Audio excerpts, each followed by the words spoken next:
Nissan cancels the Versa. Rob, can you pull up what the Versa was supposed to look like? Nissan Versa. America's last new car for under $20,000 as automakers lean towards wealthier buyers, okay? So the sub $20,000 car is dead. Nissan has canceled last new car for sale that was supposed to be under $20K. In a statement, the company said, in line with Nissan's product strategy, the Nissan Versa ended production in December for 2025 for the U.S. market. Versa sedans under $20,000 were already a near myth. Only the bare bones base model, the Versa S, qualified, and few dealers stock that trim.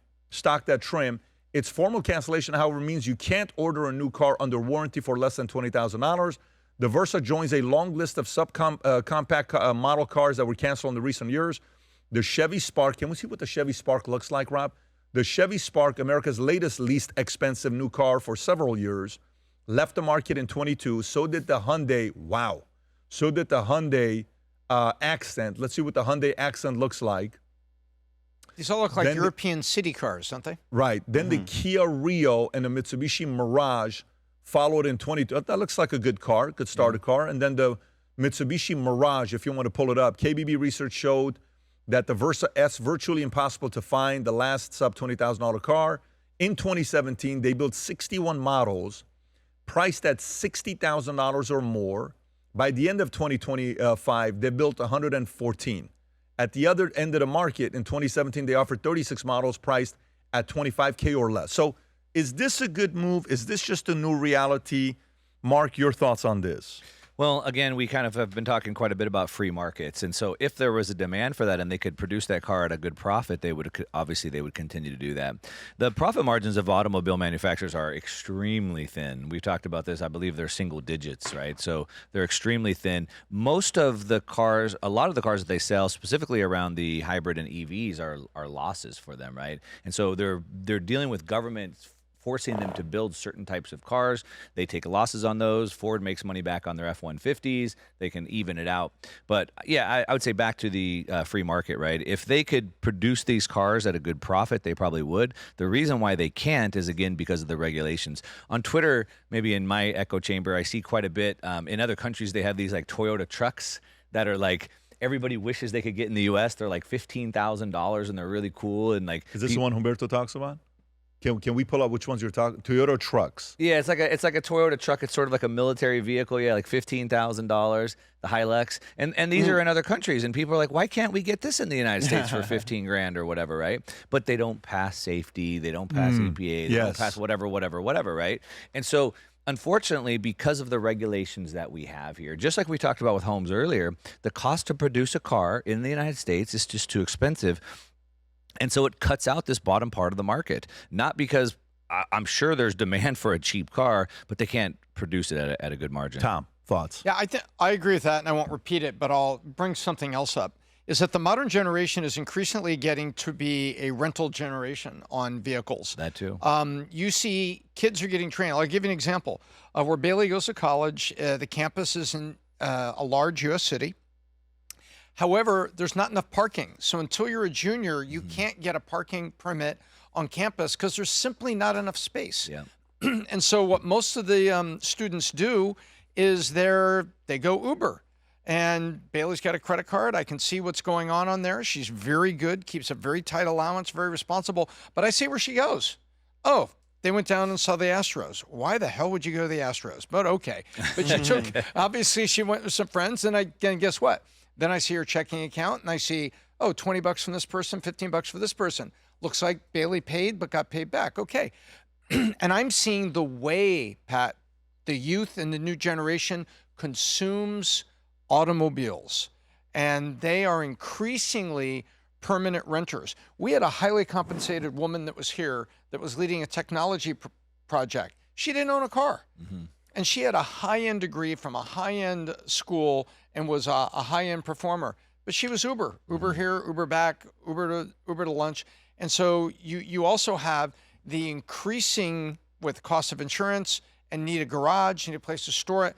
People turning to the Waymos, which are going to be more rather than less, and Uber and Lyft, and they will just pay for the portion of the car they need, which is a trip to work, trip back. And so that takes demand also away from the low-end cars. I live in a rural beach community, so not in a city, and I'm also seeing the same thing. So my friends, or my daughter's friends who are teenagers, a lot of them are delaying getting their license. They're 18, they're 19, they're 20 because they're just using Uber and Lyft. Yeah, that's becoming a norm. A lot of people are talking about that. We got a 46-year-old that's going through that right now. I don't want to give him any shout out right now. But Brandon, go ahead. That's funny. Now something Who still lives at home, sits on the couch.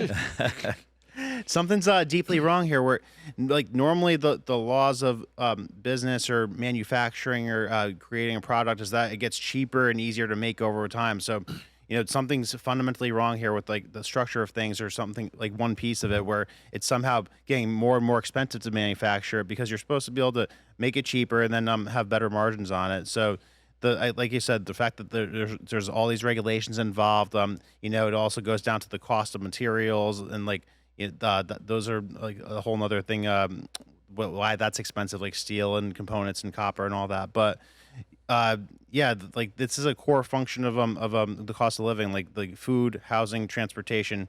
Always say those three things. Like that's what creates poverty and non-poverty. Like if people could afford those things and reasonably with an average salary, then becomes what do you do? I mean, to me, like when I'm thinking about if we put a room together of 10 people to debate, maybe 7 people to debate this on cars, what to do to bring affordability. Would we leave it to free market, or if there's a place for the government to intervene?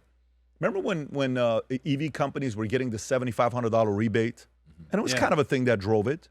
The rebate went away. It's kind of like, maybe I'm not doing it, right? What if you gave a $5,000 rebate for a company that produces a car less than $20,000? What if you put that there? What if you create that incentive? Now, I want you to tear it apart. We can get the Toyota truck in here for $15,000 right now. But the part of it is, you know why the cars, the average truck size 40 years ago was 14 feet. Now the average truck size is 22 feet. We have 22-foot trucks. You know what 22 feet is, by the way? 22 feet, that's not the average truck size, but that's the big ones that they make. 22 feet is 3 of me plus 3 more feet.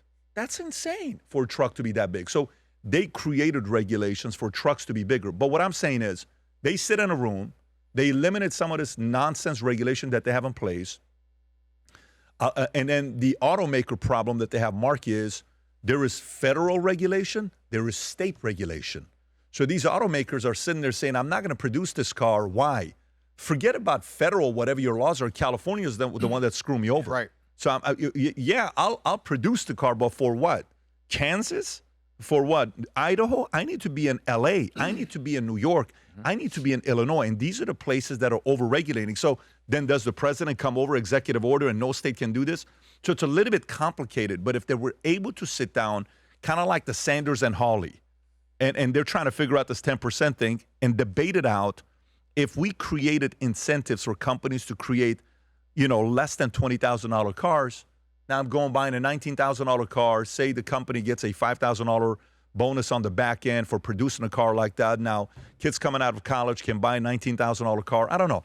I think there's creative ways of doing it. The problem with automakers is not federal regulation, it's state by state. Yep. That's preventing a lot of guys from getting involved. Brandon. Should it be like the AI thing where they did the federal AI bill? And I'm not saying that's a good idea. I'm just tossing it out there. Do you think that'd be helpful if there was like a federal emissions standard, like in Connecticut and in California and New York? You have to pass the emissions test every year. They have to build a car to emit a certain amount of emissions or limited to a certain amount of emissions. Would it be beneficial, do you think, from a regulatory standpoint if we had a federal laws like that? No. No?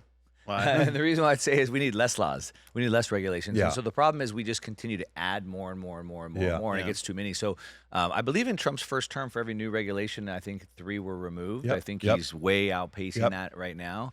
And so really it's not more laws, it's reducing the laws that we have. So take away the ability for a state to put an emission mandate maybe then?